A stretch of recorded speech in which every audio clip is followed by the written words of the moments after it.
Pirang aldo na nga nilang uran pero sana nga ni ugmaag ko na nga ni maray na panahon. Hapon na at nagpakita rin niya itong haring araw. Sobrang ganda ng pagkalubog at ito nga kitang-kita mo nga talaga ang liwanag nga ng panahon. Aba, sana nga ni talaga mag-init na nga ni kaagma takadakal ko nga ning labahan. Naboboring naman kami kay Musumi kakaistay nga ni sa dibukir. Kung diri pa nga ni nag-uran sa malang uban di pa na mo ma-appreciate ar nga ni kadi kagayon na aldo. Sobrang ganda nga ng pagkalubog kay ito nga si Musumi ay nagpapapicture na nga dito nga po sa may sinag ng araw. Nung mga oras na to ay balak rin sana namin ni Musumi na pumunta nga ng dagat at talagang ma-appreciate mo nga talaga ito.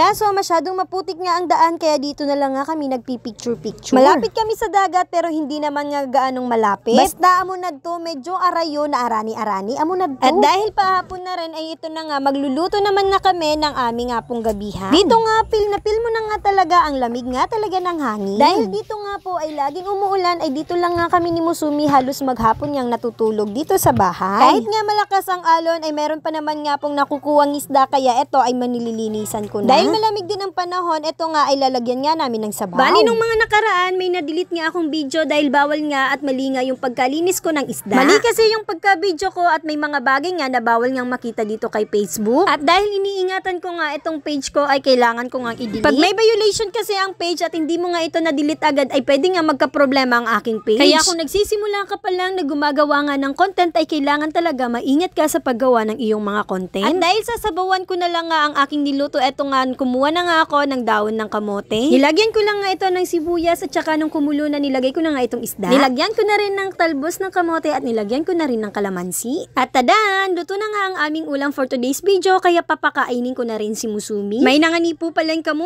magkain. Eto nga at susubuan ko na lang nga si Musumi sa kanyang pagkain. At syempre para mas dakil-dakil man nga ni makain po niya. Nang pagal nga ni kading iginaadi kaya dapat kailangan mo nga ning inguton pa. Ay ta, kadakil pa kayang ngayaman kaya kailangan talagang iniingot pa. Buti nga itong si Musumi ay ganado rin nga sa pagkain dahil may sabaw din nga ang aming ulam. Sobrang aga rin nga pala namin kumain ni Musumi baka nga kasi mag-brand out. At isa rin sa kagandahan nga dito kay Musumi ay napapakain ko din siya ng gulay. May mga oras na ayaw nga niya ng gulay pero may mga oras naman na ganado rin nga siya. Syempre bilang magulang ay kailangan nga natin madami pang panguuto para nga mapakain natin ng maayos. At habang pinapakain ko na rin si Musumi ay ako nga ay kumakain na din para nga sinasabayan ko na rin siya. Eto rin si Musumi ay mas gusto niya nga yung isda kumpara nga po sa mga chicken o kaya nga mga karne. Mas gusto nga ni Musumi na isda kumpara nga talaga sa karne. At minsan ay ayaw niya nga kumakain ng mga nasa lata at saka nga frozen foods. Kung papakainin ko nga si Musumi ng hotdog ay mas gusto niya na lang nga ng itlog. Kaya kailangan pag nagluluto nga ay mas ganado nga itong kumain pag may mga sabaw nga yung kinakain niya. May mga oras na mahirap nga siyang pakainin pero may mga oras naman na sobrang ang ganado. Guys, sobrang agnaw na kapanahon sa dila ng angin. Dahil paggabi na sobrang angin. Nagbakal po ako sa tubig ni Musumi. Agnaw.